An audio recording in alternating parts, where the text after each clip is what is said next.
Sigurado ako, kailangan mo ang bag na to. Kaya tapusin mo ang video na to. Let's go. Ito nga pala ang belt bag B4 ni Immortal Motobag. Pag binili niyo siya, may kasama na siyang sticker. Papakita ko sa inyo kung ganong karaming pwedeng ilagay na gamit dito. Sobrang daming zipper.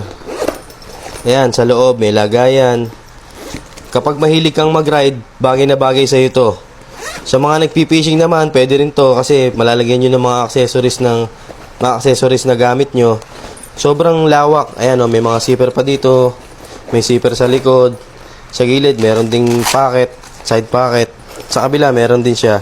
May zipper din. Papakita ko sa inyo ang forma nito pag nakasuot na sa inyo.